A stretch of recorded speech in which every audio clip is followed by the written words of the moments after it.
Lo dijo en la primera hora.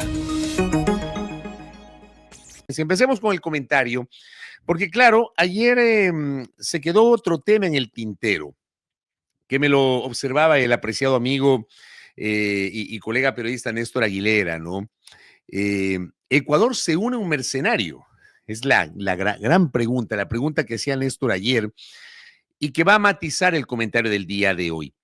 Y otra interrogante que planteaba Néstor, ¿esa es la ayuda internacional que nos ofrecieron? Me planteaba y me sugería dedicar un espacio y por supuesto era un tema que lo teníamos en el radar. Siempre hay mucho para comentar y lo reservamos para el día de hoy. Esa es la gran interrogante que tenemos. ¿Por qué se da esa interrogante? ¿Cuál es la génesis de este tema? Y vamos a remontarnos días atrás, que lo comentamos aquí en este espacio.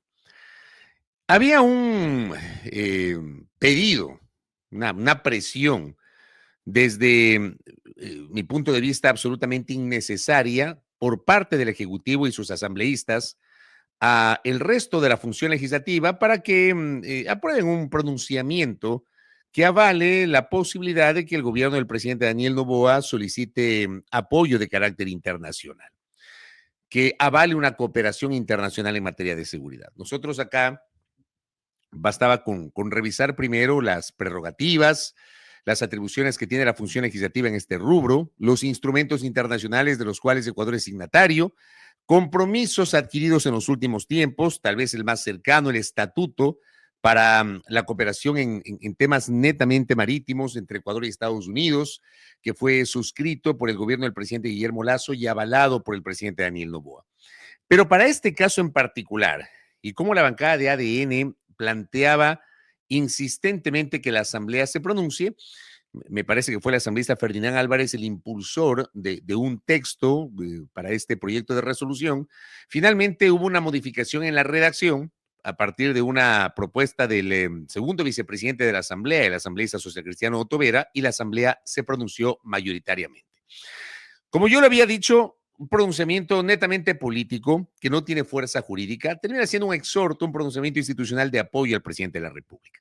Eso ocurrió hace un par de semanas y, como digo, lo abordamos acá. Incluso conversamos con el propio Ferdinand Álvarez y con otros legisladores, tratando de entender un poquito las razones de haber incorporado este tema en la agenda de la discusión parlamentaria. A inicios de esta semana, el lunes 10 de marzo, el presidente le concede muy temprano una entrevista a la colega Radio City de Guayaquil.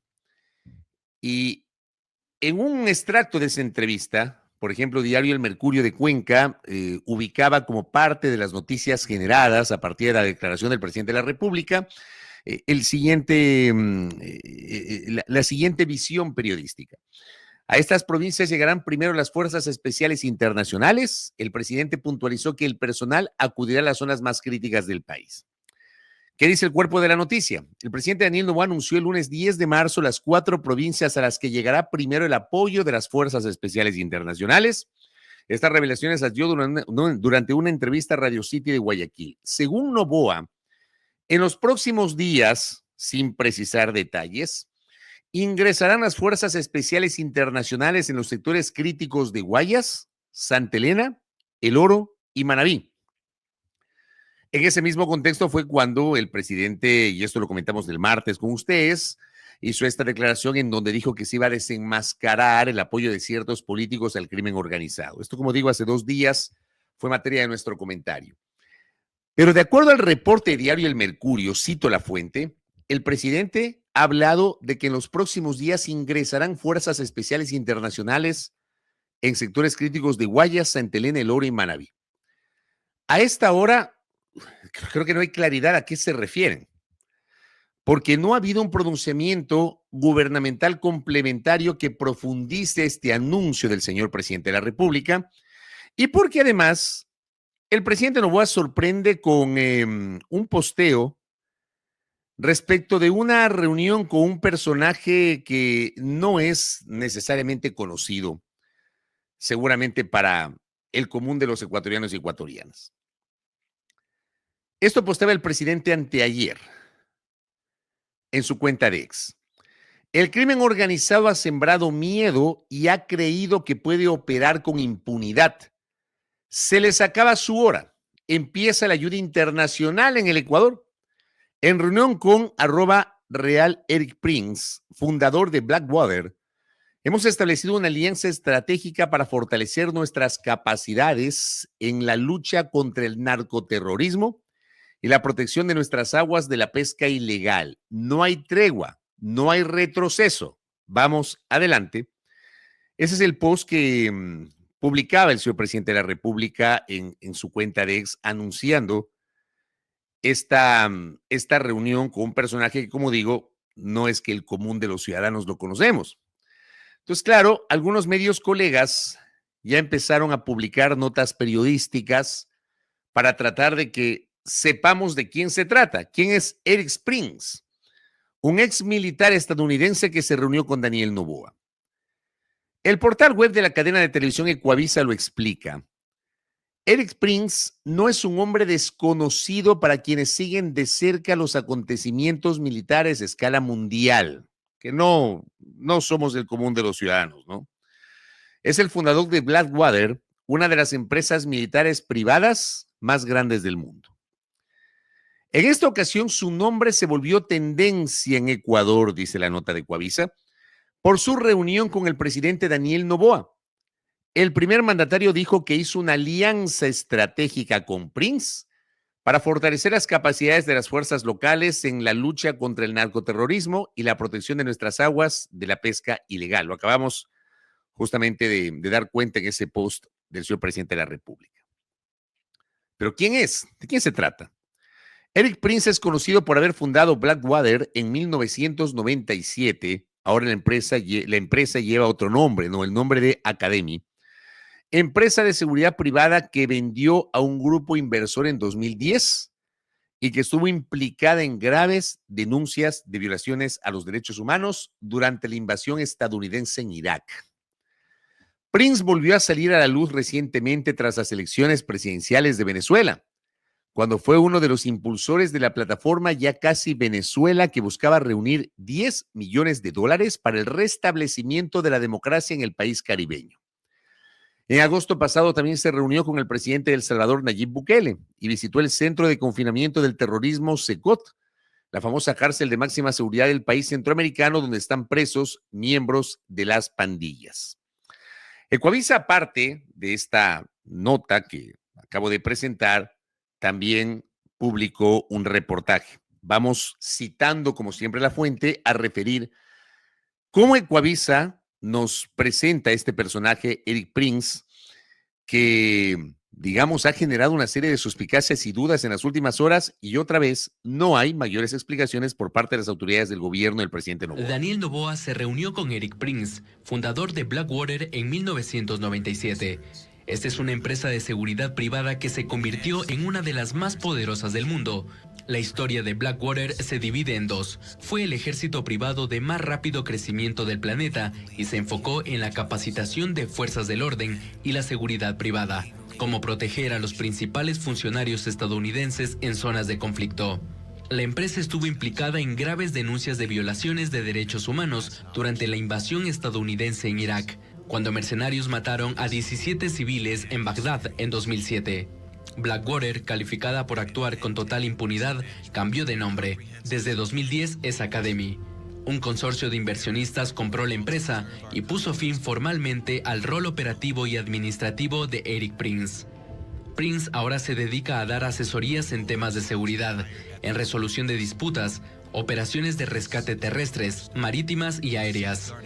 Participó en las elecciones presidenciales de Venezuela. Fue uno de los impulsores de la plataforma Ya Casi Venezuela, que buscaba reunir $10 millones para la caída del régimen. Él figura en el sitio web del movimiento.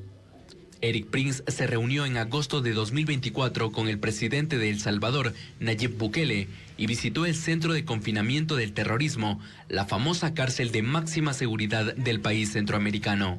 Hasta ahora se desconoce cuál será su participación en el país.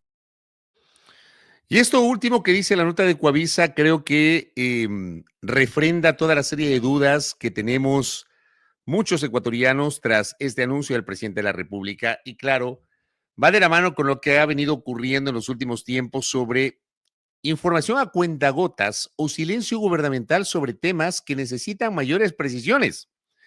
Yo no sé por qué, y lo he señalado en varias ocasiones, no sé por qué el gobierno utiliza esta estrategia de o no informar o informar a cuentagotas o de manera incompleta y no transparentar temas que terminan siendo claves. Ya pasó con Sacha, que lo hemos abordado durante las últimas semanas, ayer que finalmente se confirmó que se cayó esto. Miren ustedes que para la hora que estuvimos nosotros generando el comentario sin rodeos no teníamos la información oficial más allá de lo extraoficial que se había filtrado un par de medios de comunicación, hasta que la ministra Inés Manzano en una entrevista con Carlos Rojas en Contacto y Directo ayer, después de las 7 de la mañana, ya confirmó que efectivamente se había caído este proceso de adjudicación porque Sinopetrol no cumplió con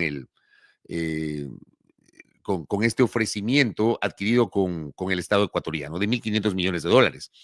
Pero se quedaron callados. Y lo mismo pasa con esto. El portal Infobae también recoge la misma visión. Noboa anunció una alianza con el empresario Eric Prince para enfrentar el narcoterrorismo y la violencia en Ecuador.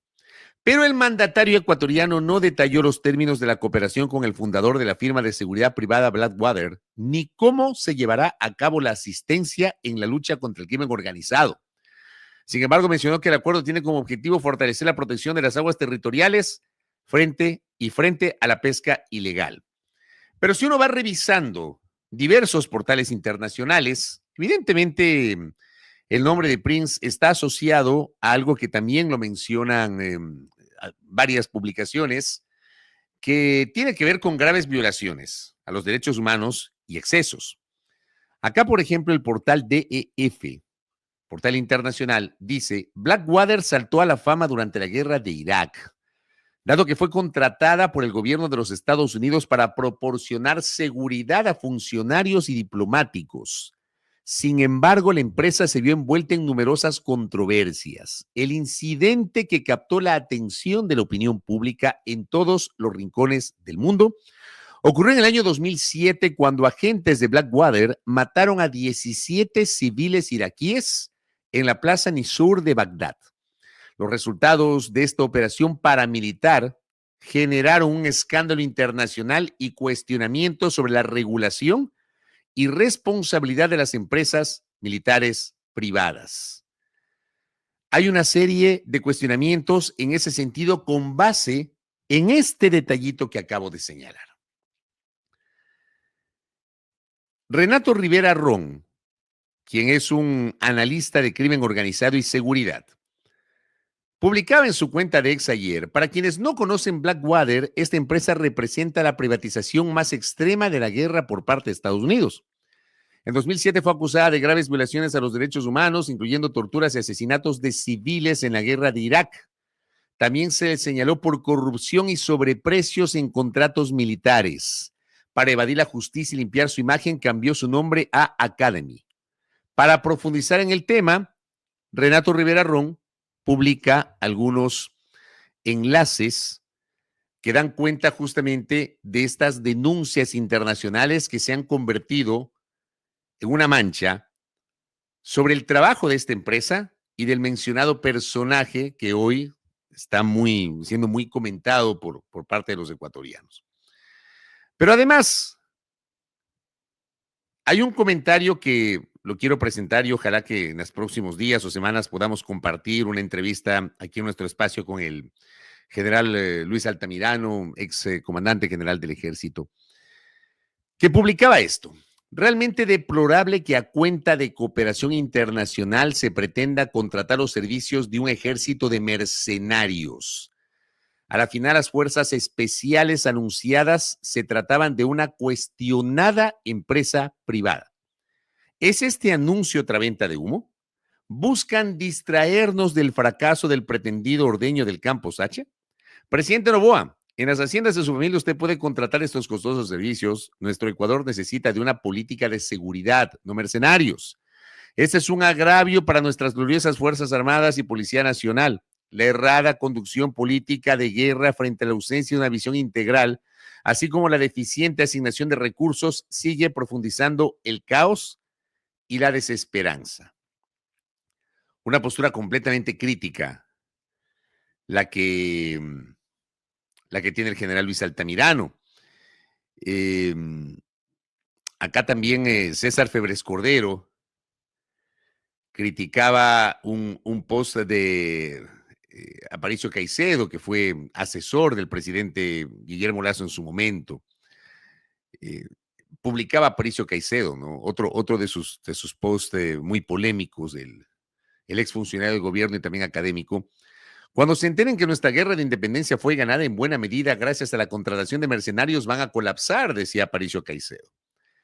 Y César Febres Cordero le contesta y le dice, una cosa es reclutar batallones en el extranjero para servir a la bandera y las regulaciones propias del siglo XIX y otra contratar a una empresa acusada de masacrar civiles y de disparar sobre agentes iraquíes en este mismo siglo. O sea, ¿se dan cuenta? Yo creo que es interesante leer a quienes de alguna manera han seguido de cerca con estos temas, conocen de estos temas mejor que nosotros y que nos invitan a tener una panorámica y un sentido crítico sobre estos anuncios. Primero, ¿dónde está la transparencia otra vez? No se pueden quedar solamente con el posteo del señor presidente de la República. Ese posteo debería ir acompañado de una serie de información y de insumos para que podamos tener una valoración sobre lo que se quiere hacer. Porque además, esto estuvo planificado, esto forma parte del denominado Plan Fénix que el gobierno sostiene, asegura, jura y rejura que se está aplicando en el Ecuador. ¿Es parte de una política integral de seguridad? ¿O resulta que ahora mismo lo tratan de presentar como una carta, además en medio del proceso electoral? Porque como hemos señalado en varias ocasiones, es el timing, el que siempre será cuestionable, además, obviamente, del hecho mismo. El timing de las decisiones que se toman, de las cuestiones que se preparan, de los anuncios que se hacen, también es el timing. Pero en este tema no es solo el timing, sino el hecho en sí, sobre el cual no tenemos información a esta hora. Y claro, yo hago mías también las palabras de Luis Altamirano. ¿Es esta la cooperación internacional de la que anunció o de la que iba a echar mano el Ejecutivo? ¿Es esta? Que nos expliquen qué significa este nivel de cooperación internacional. ¿La contratación de un ejército privado? ¿Qué está pasando por la cabeza del jefe del Comando Conjunto de las Fuerzas Armadas? ¿Qué está pasando por la cabeza del comandante general del Ejército, del comandante general de la Fuerza Aérea Ecuatoriana, del comandante general de la Fuerza Naval? ¿Qué está pasando por la cabeza del comandante general de la Policía Nacional? Pregunto. Si es que tienen conocimiento, saben de qué se trata. ¿Cuál es el papel entonces que van a tener policías y militares ecuatorianos para poder protegernos frente a esta escalada de inseguridad que no tiene fin hasta el momento? Tantas dudas que genera esto. Y una vez más, una clamorosa y muy cuestionable ausencia de información y ausencia de transparencia. La transparencia en información es la única manera de contrarrestar las dudas. No me voy a cansar de insistir en aquello. Autoridades del gobierno, el silencio fortalece el rumor. Mientras ustedes se quedan callados, crecen las especulaciones. Y se quedan callados para cualquier cosa. Se quedaron callados con Sacha, se quedaron callados con este tema.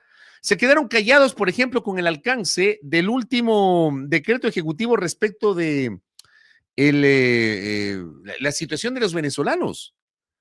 Resulta que son 2 días seguidos que permanentemente los colegas en el chat de comunicación de la Cancillería, ustedes les digo autoridades de Cancillería porque sé que monitorean este espacio y que escuchan, ya, entiendan la naturaleza de la crítica, que es absolutamente constructiva, pero no puede ser posible que durante 2 días hay una serie de interrogantes que plantean los colegas, consultas, que nos aclaren las consecuencias del decreto 560 en la práctica para los migrantes venezolanos que recibieron una nueva amnistía migratoria por parte de este gobierno.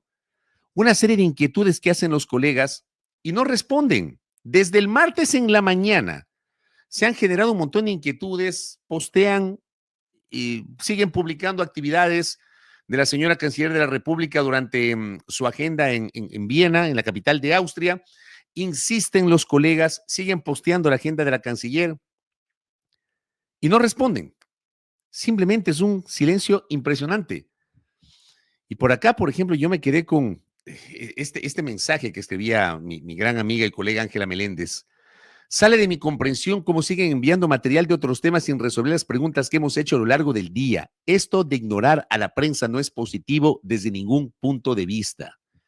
Y Adriana Novoa complementaba y decía, colega de Primicias, además que se trata de un tema que ha generado mucha preocupación y necesidad de información en los miles de migrantes venezolanos que están en el país. La acostumbrada falta de información oportuna junto a decisiones gubernamentales no solo aumenta las noticias falsas o solo aumenta las noticias falsas y las especulaciones. Así terminó el martes. Llegamos al miércoles, ¿ya? Ayer, exactamente lo mismo. Desde la mañana, retomo la inquietud, insisto, silencio de Cancillería sobre el tema consultado ayer. Y un interrogante, decía Adriana, ¿se debe a que la institución o sus autoridades desconocen las implicaciones o porque no hay una decisión directa o hay una decisión directa en no informar? Nada. Hasta que finalmente, ayer en la tarde, desde el área de comunicación de Cancillería, nos señalaba uno de los colegas del área de comunicación, estamos esperando aprobación de la información por parte de las autoridades que se encuentran fuera del país. 2 días, hoy es el tercero, y hasta este momento, nada. Por eso, este es otro ejemplo que lo traigo a colación a propósito del tema que estaba comentando. Se manejan de una manera en la que eluden transparentar los anuncios que ellos mismos generan y las decisiones que ellos mismos generan. Emiten un decreto ejecutivo sobre la amnistía de los venezolanos, echando abajo, derogando otro decreto ejecutivo y no se digna en explicar al país qué significa eso. Hay una reunión que tiene el presidente de la República con un personaje muy controversial a nivel planetario. Se postea los términos de esa reunión en la propia cuenta del presidente de la República y luego no dicen nada más. Nada más. Entonces, no sé cómo quieren que no se difundan noticias imprecisas, cómo quieren echarle mano a la desinformación, cómo quieren echarle mano a las noticias falsas, si ellos no lideran la presentación de la información correspondiente. Este tema necesita precisiones de autoridades. ¿Cuál es el alcance de esta cooperación internacional con un ejército privado?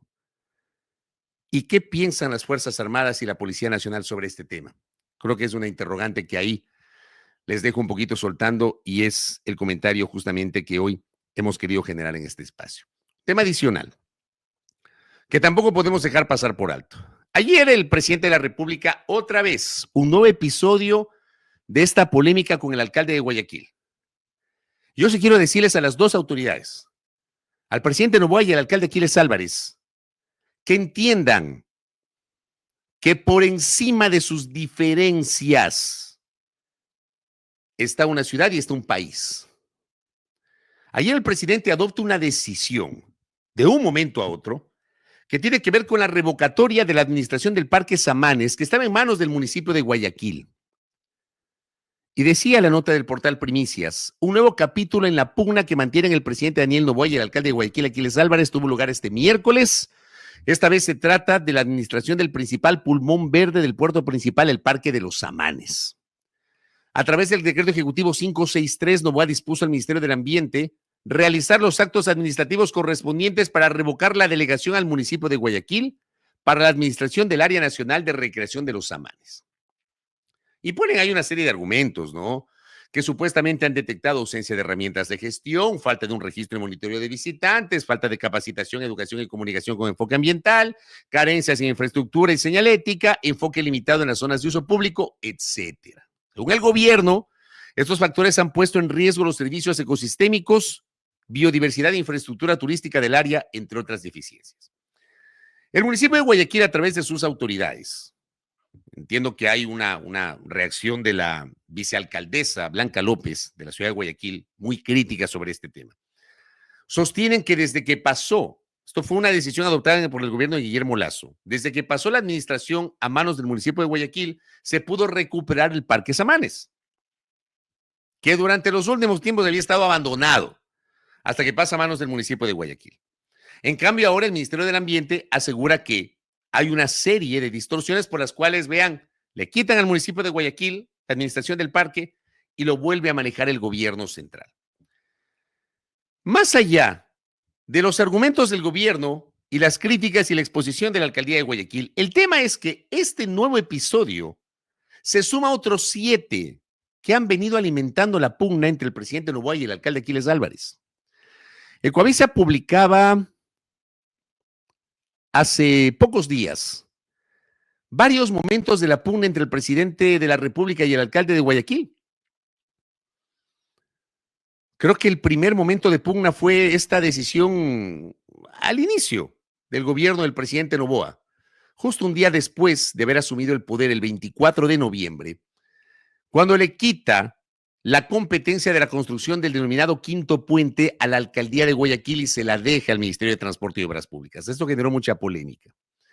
Luego, pues, tenemos la denuncia en fiscalía contra los hermanos Álvarez, uno de ellos el alcalde de Guayaquil, por supuesto tráfico irregular de combustibles, comercio irregular de combustibles. Luego tenemos los allanamientos o la presencia de la fiscalía en oficinas y gasolineras de la compañía Copedesa. Luego tenemos la fundación de Guayaquil el año pasado, que volvió a tener 2 sesiones solemnes. O sea, ya se olvidaron de una sola sesión con la presencia del Ejecutivo Central y el Ejecutivo Local. 2 sesiones visibilizando más la pugna. Luego tuvimos la clausura de las gasolineras de Copedesa. Luego tuvimos otra polémica, porque el gobierno acusó al municipio de bloquear 16,000 cámaras de vigilancia para que el ECU 911 no pueda acceder al monitoreo, lo que provocó una intervención en las instalaciones de Segura EP. En su momento conversamos, como le hicieron ayer las chicas en este espacio, con Fernando Cornejo de Segura EP. En enero pasado, el municipio de Guayaquil retiró la propaganda política en una sede del movimiento ADN de Guayaquil porque las autoridades del Cabildo estaban, según las autoridades del Cabildo, estaban colocadas en zonas prohibidas. El pasado 23 de febrero, Segura EP decidió quitarle a la Policía Nacional 53 camionetas que le habían entregado porque no eran usadas para patrullaje. Lo más reciente ocurrió esta semana con la clausura que el municipio hizo una cartonera de la familia Noboa y la clausura de Arza a una pizzería de la familia del alcalde. O sea, si no es el presidente, es el alcalde, si no es el alcalde, es el presidente. ¿Ya? No es solamente el presidente, no es solamente el alcalde. En la mitad, los guayaquileños. En la mitad, Guayaquil y su gente. ¿Qué es esto? Porque ¿saben qué? Yo no sé qué estará pasando por la cabeza de mucha gente. Y como siempre insisto, desapasionemos el debate, porque pueden ser partidarios de Noboa o partidarios de Aquiles Álvarez. En medio de todas estas polémicas, lo que uno aspira es la racionalidad de las autoridades. Que tenga un mínimo de racionalidad. Que limen las asperezas y que entiendan que pueden tener las diferencias que quieran. Pero en el medio está la ciudad. En el medio está el bien común. Y los guayaquileños y guayaquileñas no tienen por qué pagar los platos rotos de las broncas de Daniel Noboa y de Aquiles Álvarez. Porque hace una el gobierno, hace una la alcaldía. Hace una la alcaldía, hace otra el gobierno. Y se devuelven. ¿Qué va a pasar con Guayaquil? Póngale un poquito de madurez. Llamado al presidente de la República y al alcalde de Guayaquil. Un poquito de madurez. ¿Qué han de hacer? Primera plana. Todas las noticias, todas las voces.